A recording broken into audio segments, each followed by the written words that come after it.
Good morning, everyone.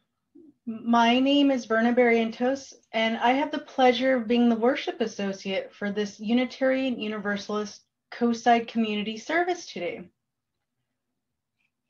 Welcome, everyone, and a special welcome to our friends from other Unitarian Universalist communities, especially our friends from Lake County and El Paso. If you are here for the first time, if you're curious about our faith, welcome. If you've been here before, or if you're a longtime member, welcome back. Good to see you today. All are welcome, whether or not you believe in God or a higher source, hold to humanist or secular teachings, if you come from another religion, or if you've always been Unitarian Universalist, you are welcome here. The UU Coastside community welcomes all people of all skin tones, the LGBTQ+ community, kids and mature folks, those with life challenges, and those temporarily without such challenges. For here, we are working to overcome our society's systemic biases, and you specifically are most welcome here today. The touchstone theme for April is meditation. Today, Reverend Tony Bernhard, a Buddhist chaplain and teacher, will speak on teaching mindfulness in a maximum security prison. Inmates receiving mental health services at Folsom Prison in 2012 were offered the opportunity to learn mindfulness meditation practice. Reverend Tony works with prisoners in the general population and also with men who are being held in solitary because they are too dangerous to be allowed in the presence of another human being unmanacled. After the service today, I hope you stay on Zoom to join our usual random smallish breakout groups that give us a chance to discuss thoughts from today's service, or we can just say hi to each other. We want to thank UU San Mateo for administrative and professional support, and in particular, the Reverend Ben Myers, a consistent source of valuable guidance for us when needed. For financial donations to UUCC, we have options for both online and by check. For detailed instructions, see today's order of service or in the email announcing the service. The touchstone theme for April is meditation. Join us on April 18th as our dearest Tovis Page returns to speak on practicing presence in the forming edge of our lives, a Unitarian Universalist perspective on mindfulness. For many of us, Sunday services are a time to pause, to be still and present, to connect, and to appreciate the goodness that exists and around us, inside and around us. But we don't have to wait for Sunday mornings to practice this kind of presence in our lives. We can practice it anytime. Tovis will guide us in how we can be fully present to life as it unfolds moment by moment. When we first met Tovis during her internship at UUSM, during her internship, she provided 7 UUCC services from September 2018 through March 2019. Tovis took UUCC to another level of excellence, and we're grateful to UUSM for sharing her gifts. Speaking of UUSM, our UUCC congregation is participating in the UUSM auction this year, co-chaired by our own Tricia Dell. And in gratitude to Tricia, Tovis, and UUSM, UUCC is helping out. More about this from Tricia in this short video.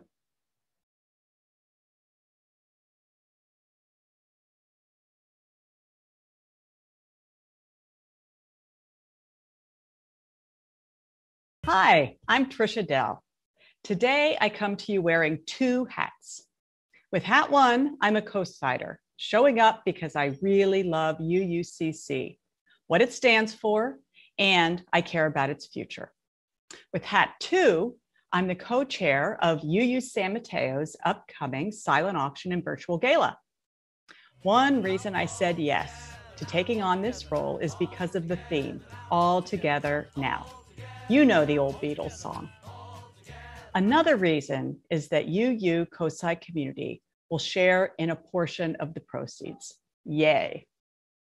Over the last 5 years, Reverend Ben from San Mateo and staff members, Connie and Karen, have supported our small startup congregation, support we acknowledge in every UUCC service. For instance, in 2018 and 19, UUSM shared intern minister Tovis Page to UUCC to help plan and lead 7 services. Tovis helped structure our services in new ways and introduce new people to the UU COSI community. As you may know, UUCC and UU San Mateo regularly exchange favors and good deeds, like worship leaders and worship associates. That's really nice. And especially during the last year, we've needed each other. I must say, both congregations have been there for me. Yes, that's why I'm here. I want to be a part of helping UUCC raise money to further advance its services and programs for the coast. There's so much talent and potential in our midst. There are some interesting ideas about what that might look like as well. Stay tuned for more on that. For now, check out the All Together Now webpage to learn about how you can be involved. UUSM's silent auction is known for offering opportunities to do interesting things and meet new people. For example, we already have 3 great donations from locals: a $100 gift certificate to Elena Jean Florist, a private tour of the tide pools at Fitzgerald, when the reserve opens, of course, and a customized design for a holiday card. Thanks for listening, and check out the resources below for more information.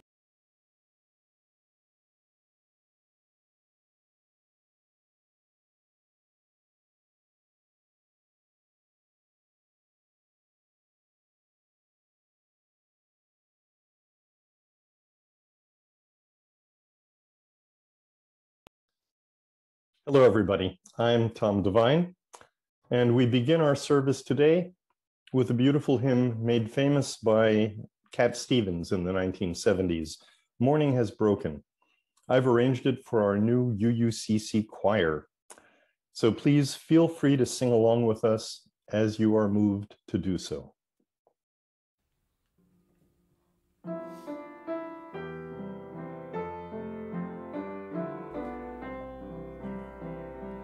Morning has broken like the first morning. Blackbird has spoken like the first bird. Praise for the singing, praise for the morning, praise for them springing fresh from the word. Sweep the rains new fall, sunlit from heaven, like the first dew fall on the first grass. Praise for the sweetness of the wet garden, sprung in completeness where God's feet pass. Mine is the sunlight, mine is the morning, born of the one light Eden saw play. Praise with elation, praise every morning, God's recreation of the new day. Praise with elation, praise every morning, God's recreation of the new day.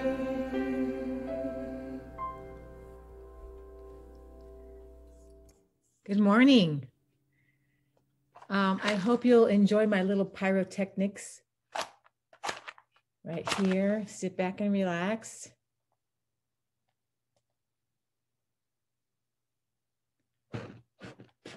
There we go. Now please join us in reading these chalice lighting words, In This Sacred Space by Cheryl Block. In this sacred space, let us be still in the quiet. In this sacred space, let our hearts open as a butterfly's wings. In this sacred space, may the glow of this light shine within us. And now we invite you to share your joys and concerns using the chat window. In lieu of us reading the shared joys and concerns aloud, please be sure to open the chat window and read what is shared there by others as the video plays.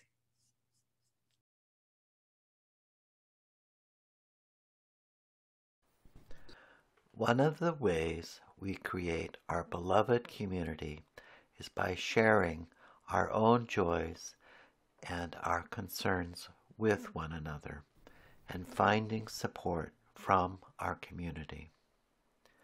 At this time, we invite you to click the chat button at the bottom middle of your Zoom window. That brings up a window in which you can type any joys or concerns. As you do so, we will hear Vera Vandershock play La Grima by Francisco Tárrega.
In these times of reflection and renewal, let us remember that it remains important to reach out to one another when we feel the need, and to accept being reached out to. May we find comfort in knowing that we can share our joys and our concerns here among us. Very peaceful music and also lovely joys and concerns in the chat. So check those out when you have a moment. As a congregation, we wish also to express our sympathies to the friends and family of George Floyd and to the witnesses to his killing in May of last year. We also hold in our hearts the victims of the recent mass shootings in Atlanta, Boulder, and Orange County. Our thoughts are with the friends, families, and fellow citizens of these victims. Let us draw from these moments the determination to reform gun ownership laws, the voices to speak out, and the courage to act. May we hold with love and care all the joys and concerns that have been shared publicly today, as well as those that remain unspoken in the recesses of our heart. And now Tom will read a poem appropriate for this day and also for this season, Loveliest of Trees by A.E. Housman. This poem from A.E. Housman's collection, A Shropshire Lad, is a meditation on the beauty of nature and the evanescence of life. The speaker is a 21-year-old lad who agrees with Mary Oliver about the wisdom of spending one's limited time on earth, the biblical 70 or 70 years, simply watching this beautiful, wondrous world, especially in spring. Loveliest of trees, the cherry now is hung with bloom along the bough, and stands about the woodland ride, wearing white for Eastertide. Now of my 80 years and 10, 20 will not come again, and take from 70 springs a score, it only leaves me 50 more. And since to look at things in bloom, 50 springs is little room, about the woodlands I will go to see the cherry hung with snow. Thank you, Tom. That was lovely. And now, with great pleasure, I would like to introduce our guest minister speaker today, Reverend Tony Bernhard. Reverend Tony is a Buddhist chaplain and teacher. His active practice with inmates in Folsom Prison has been paused by the pandemic, but he still hosts Zoom sitting sessions in Davis and in several venues around the Bay Area and Central Valley.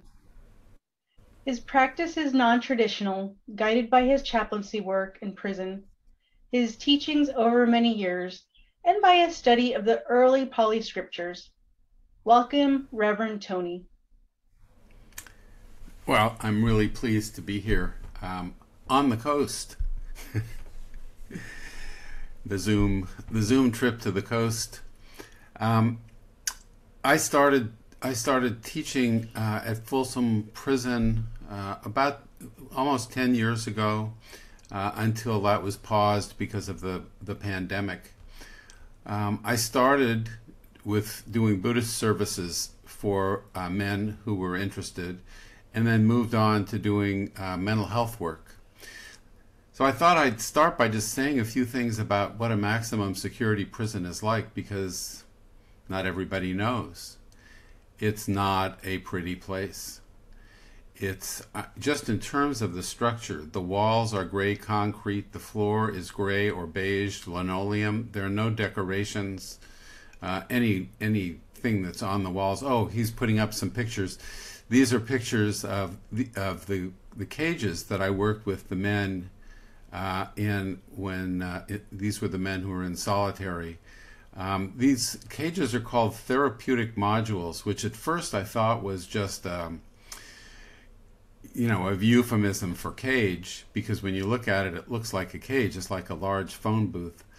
But for inmates who are in solitary cells, there had to be a way to engage therapists, to engage all kinds of training and opportunities for doing something about your life. And so the California courts required that there be some kind of mechanism available, and the way they worked out, for people who are in solitary, they're not allowed outside of their cell or outside one of these cages without being handcuffed and with a guard, and sometimes two, on their elbow. Some of these guys, these guys are dangerous. When they go off on a guard, they'll smash their forehead against the guard's face if they can. They'll struggle, and they almost always lose. And the guards put them on the ground, and they don't do it gently. It's not a pleasant place. It's also not quiet. It's noisy all the time. Not just rattling chains, although there's some of that, but there are, guys calling out and yelling, and guards walking around and clomping around in boots, and it's loud at night, because a lot of the guys in this setting have mental health issues, and so they rave or yell at each other. It's not quiet ever. I started doing Buddhist services in Sea Yard at Folsom Prison. And this is a general population. These people are allowed to walk by themselves, although they are subject to stop and frisk at any moment. When they leave the chapel, they are patted down as well. The chapel is a big gray room. And interestingly, it's one of the places where gang activity is not tolerated. The chapel and the family, the places where families come and visit. So what I would do, that we would meet Tuesday nights, and there would be 20 to 25 guys who would come, and we would teach mindfulness meditation, and then talk a little bit about some of the Buddhist teachings about basically suffering and how to put an end to it.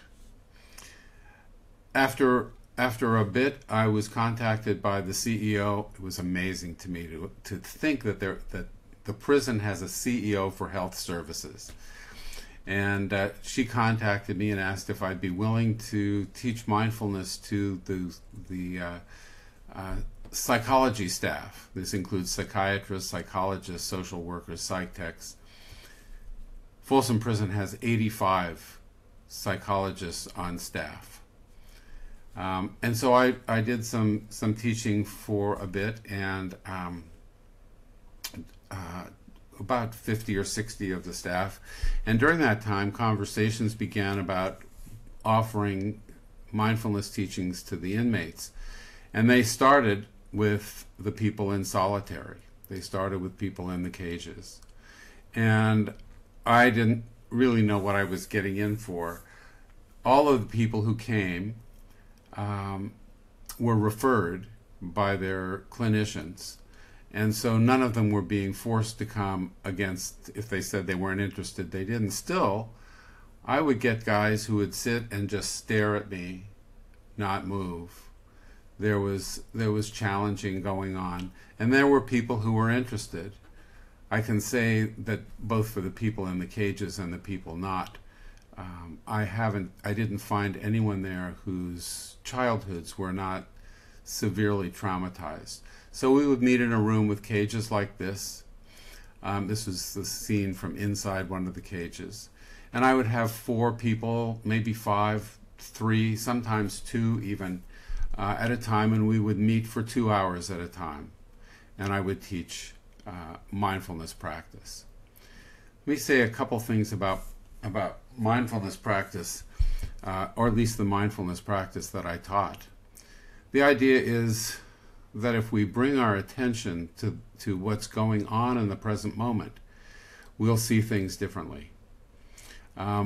Usually our minds are focused on thoughts and storylines, thinking about the future, worrying about the past, imagining alternatives. When we think about paying attention to the present moment, we think about paying attention in the present moment. We don't necessarily pay attention in the present moment.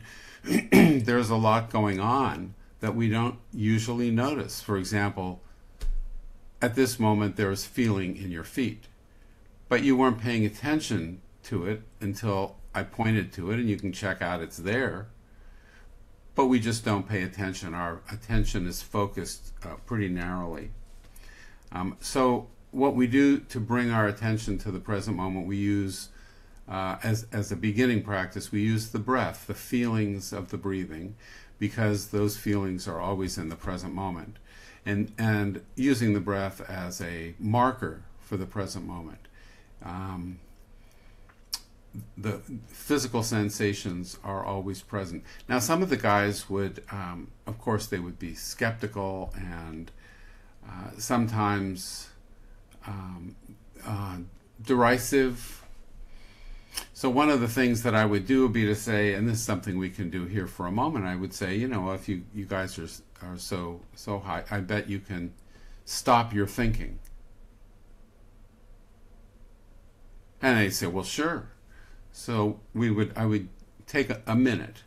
What I like to do here is to take not a whole minute, maybe 30 to 40 seconds. But just close your eyes and see what happens if you try to stop your thinking. Just make thoughts stop, and I'll ring a bell here in about 30 seconds.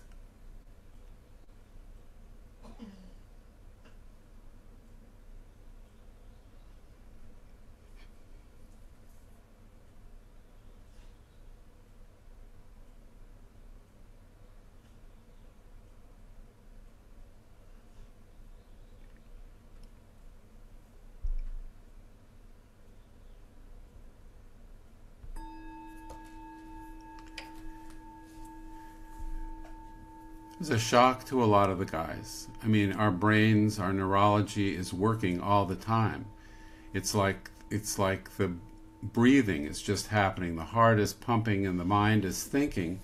And when people would say, oh my gosh, that was horrible, I couldn't do it at all, I'd say, well, if you're not doing that thinking, who's doing that thinking? That kind of inquiry leads mindful attentiveness. So we did some of those practices, and we worked for 2 hours at a time.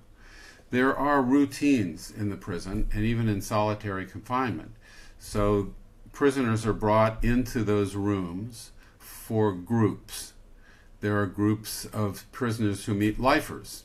There is a group of lifers who come together once or twice a week and just, you know, in a kind of a therapy group kind of a setting, and they added the mindfulness groups. But there was no way I'm going to get these guys to sit and pay attention to their breathing for 2 hours. So a huge amount of the time was spent in conversation, and I was working in a mental health context. These people were, most of them were in solitary housing, the SHU, solitary housing unit. Most of them were in the SHU with psychological disorders. This is a picture of the people who are in solitary are still allowed to be out in the yard, but they're out in the yard in individual prisons, individual cages. So this is a picture of that, and you don't hear the sounds. The guys are yelling, they're calling out to each other, there's conversation going on. But our conversation, you know, I was not, in a mental health context, I was not to be teaching Buddhist theology. So it's hard for me to keep the Dharma out of my talking. So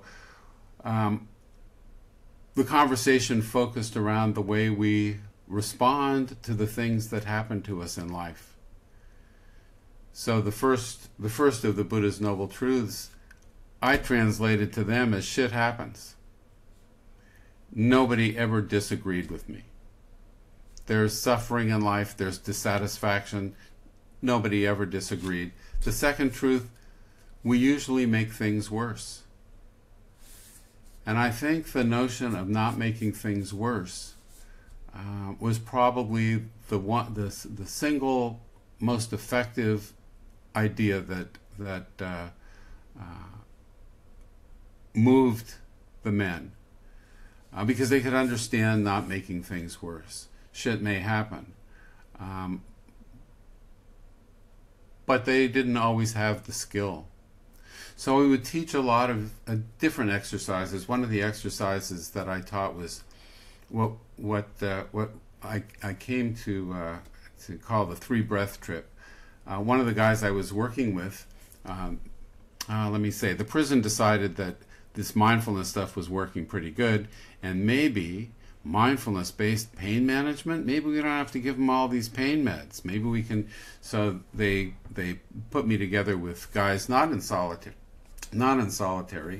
necessarily, but guys who were in pain. And one of the guys I was working with had neck pain that was so bad that he couldn't sit. He couldn't sit and close his eyes. He couldn't do any meditation practice. And so I said, well, can you pay attention to 3 breaths in a row? Pay attention just to the physical sensation of 3 breaths in a row. Just do that right now. Just pay the physical sensation in your chest and torso of 3 breaths. Just notice how they feel.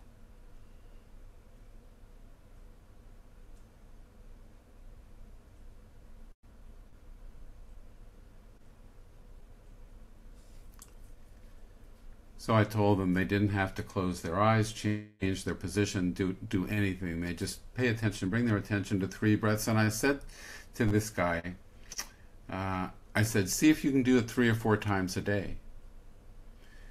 Well, I came back the next week and he said, because I thought a foot in the door, you know, will get him started at least.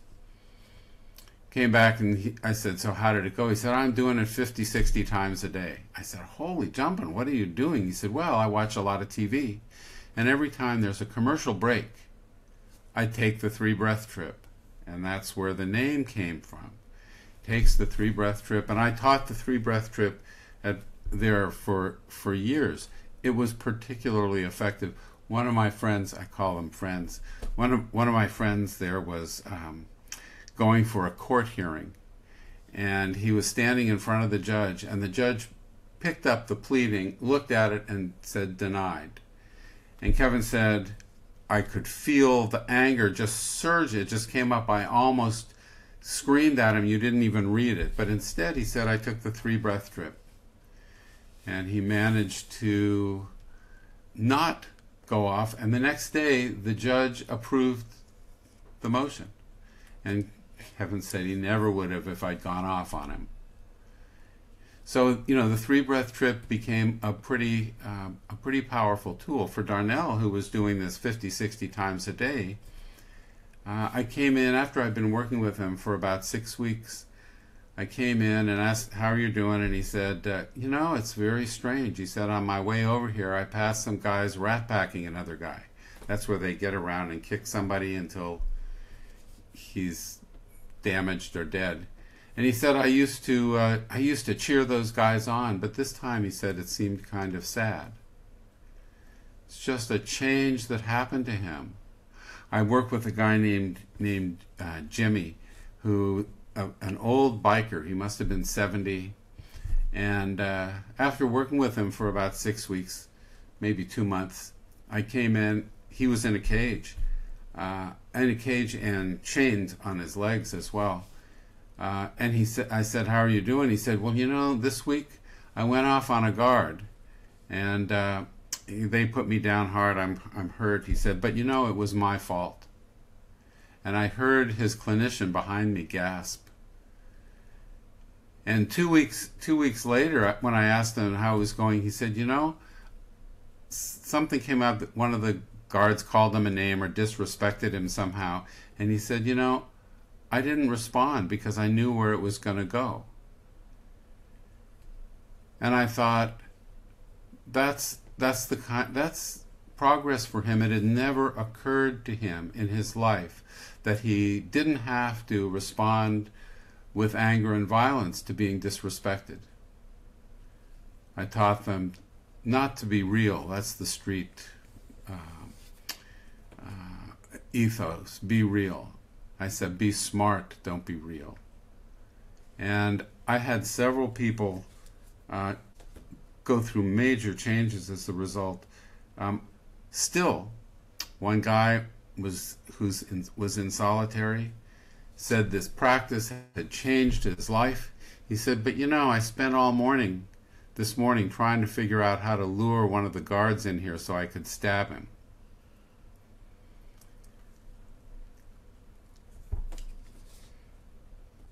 And then you get people, you know, people who fell in love with the meditation. There were plenty of people who didn't, but people who fell in love with the meditation. And I remember a session, guys in cages. There was a new guy present. There was a lot of churn. Sometimes I'd work with a guy for 3-4 months, and then they'd be transferred out. Somebody came for a week and be gone. And this new guy was asking a lot of questions. And this other guy who, his name was Jason, he got really frustrated and he stood up and he bellowed at the guy, just shut up. We want to meditate here. I'm going to murder you if you don't shut up. So, you know, there's that weird thing where he wants to get calm and he wants to be calm so dramatically that he's threatening violence. So there were a number of really successful cases. A guy I consider a friend, I worked with for almost 7 years, not in cages. We were in just a mental health therapy group kind of setting that was mindfulness meditation based. And in the last year or so, you know, he started doing drug counseling on the yard. There are a lot of drugs in prison, probably more than on the street. He said he was trying to talk with these guys. He said people will risk their lives for a 20-minute rush. And he said, there's nobody else taking care of us. The doctors here don't. We have to take care of each other. I thought that was amazing. This was from a guy who's been in prison 45 years. Because when he was 17, he got into gunfights with police. I don't think he hit anybody, but they don't like getting shot at. They considered him dangerous.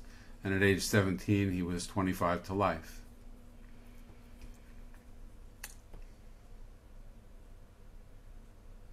One other thing that I could say came out of there, and then I want to lead another kind of meditation. The pain reduction stuff, I did a lot of work with guys in pain. And, you know, when you go to your doctor and the doc says, how's your pain on a scale of 0 to 10? That's a mindfulness question. It directs your attention to your feeling in the moment. If you get a pain level 7 or more, mindfulness practice is not helpful. But up until then, learning how to pay attention not just to the sensations of pain, but to the way we react to it. We often react with aversion, and we can respond with compassion for ourselves or others, and be kind to ourselves. So I often didn't have a chance, really. I didn't know how long I would get to spend with any of these people. I had one session with the guy. It was a 2-hour session. I knew from the start this was the only chance I was going to get to meet him, and he would be gone. And so I had to provide the whole teaching to him as best I could. And so what I'd like to do is to take a few minutes and go through the kind of instructions that I would give to the inmates, sort of supercharge a mindfulness practice, and just see where that goes with you guys. So if you'd like to participate, I'll just give some instructions, and we'll see how it works, just as an experiment. If you can close your eyes and feel your body from the inside with your mind. We notice the sensations of the body. We think of our body as solid. What are the feelings there? The body feels just like energy. It's hard to find solidity. And it feels different in different places. You might find some places in the body where there's tension or pain. Some places where there's no feeling at all.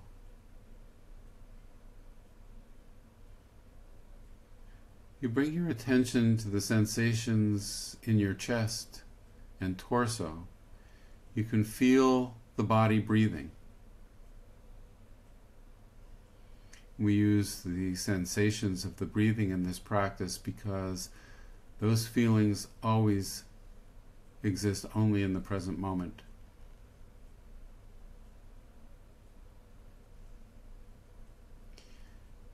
So we pay attention to the breath coming in and going out.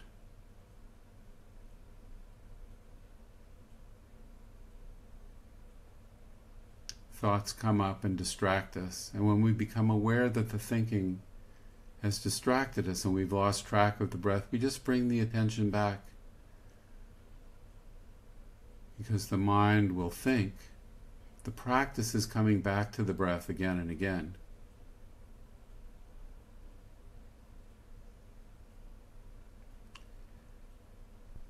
If we pay a little closer attention to the breathing, we notice that the in-breath feels different from the out-breath.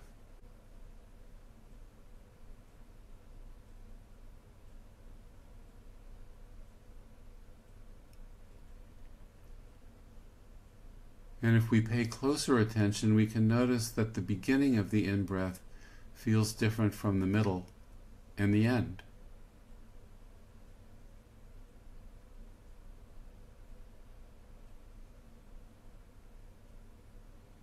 Same is true for the out-breath.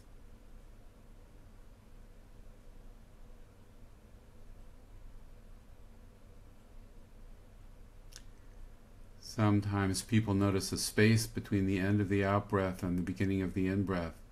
Sometimes not. Notice how it is for you with these breaths.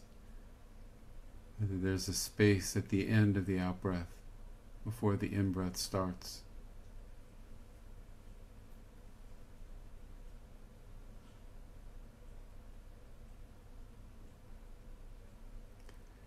If you look even closer, you can see that the sensations of the breathing are a continuous stream of changing physical feelings. Every moment slightly different than the one before and after.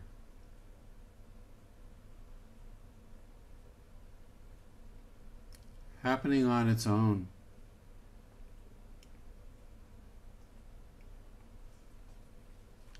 As we pay attention to the details of our breathing, the mind can become like a clear forest pool. Many strange and wonderful animals will come and visit the pool, we can observe them and come to know the nature of all things. Many strange and wonderful animals will come and go, but we will remain still. This is the happiness of the Buddha.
When I breathe in, I breathe in peace. When I breathe out, I breathe out love. When I breathe in, I breathe in peace. When I breathe out, I breathe out love.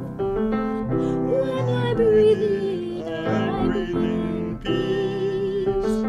When I breathe out, I breathe out love. When I breathe in, I breathe in peace.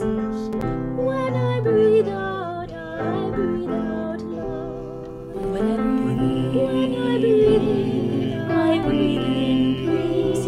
When I breathe out, I breathe out love. When I breathe in, I breathe in peace. When I breathe out, I breathe out love.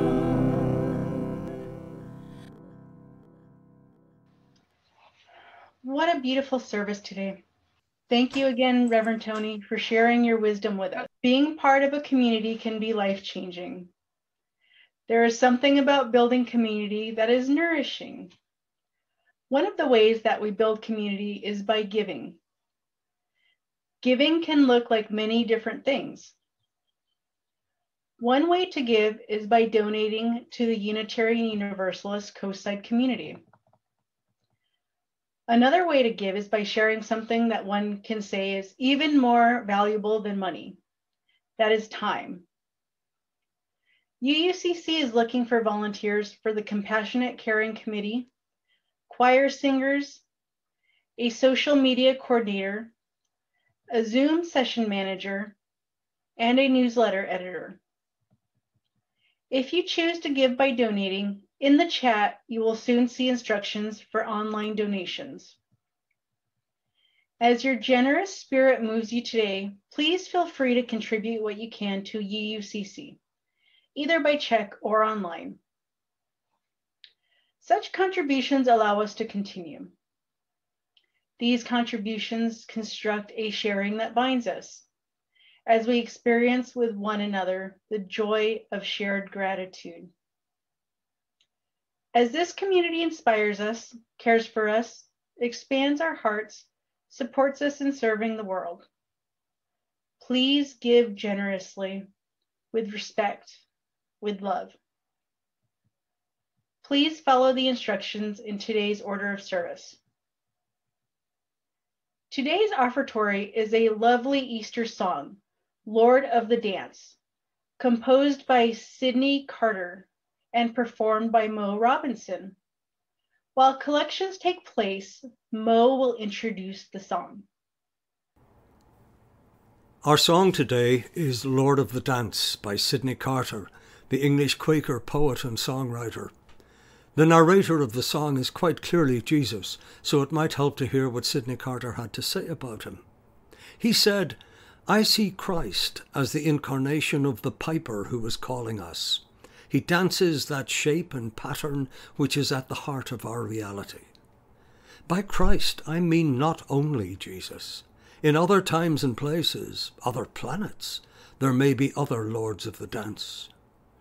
Mr. Carter also tells us that when he was writing the song, he had in front of him on his desk a statue of the Hindu deity Shiva in his dancing pose, which certainly contributed to the song. The Jesus of whom Sidney writes is not, as he puts it, the official Jesus, but the Jesus who is calling you to liberty, to the breaking of all idols, including the idol which he himself has become. So here it is, Lord of the Dance. It has a mighty singable chorus. Please join in. And if the Spirit should so move you, get up and dance.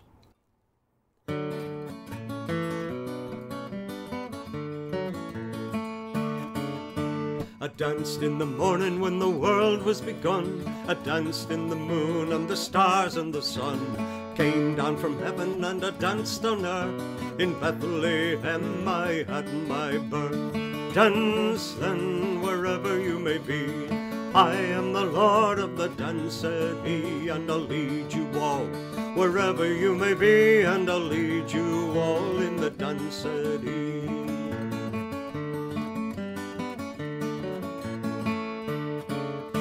I danced for the scribe and the Pharisee, but they would not dance and they wouldn't follow me. I danced for the fishermen, for James and John. They came with me and the dance went on. And dance then wherever you may be. I am the Lord of the dance, said he, and I'll lead you all wherever you may be, and I'll lead you all in the dance, said he. I danced on the Sabbath and I cured the lame. The holy people said it was a shame. They whipped and they stripped and they hung me high and left me there on a cross to die. And dance then wherever you may be. I am the Lord of the dance, said he, and I'll lead you all wherever you may be, and I'll lead you all in the dance, said he. I danced on a Friday when the sky turned black. It's hard to dance with the devil on your back. They buried my body and they thought I'd gone, but I am the dance and the dance goes on. Oh, dance then wherever you may be. I am the Lord of the dance, said he, and I'll lead you all wherever you may be, and I'll lead you all in the dance, said he. They cut me down, but I leapt up high. I am the life that'll never, never die, and I'll live in you if you live in me. For I am the Lord of the dance, said he. I'll dance then wherever you may be. I am the Lord of the dance, said he, and I'll lead you all wherever you may be. I'll lead you all in the dance, said he. And dance then wherever you may be. I am the Lord of the dance, said he, and I'll lead you all wherever you may be, and I'll lead you all in the dance, said he.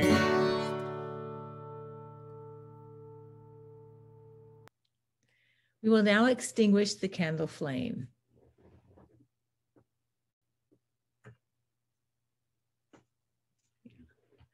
Please join us now in reading these words by Elizabeth Selly Jones.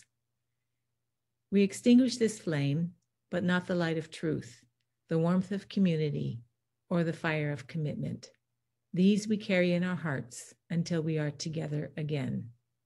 And now, in honor of Passover, which ends today, Tom will introduce our closing hymn, Hine Matov.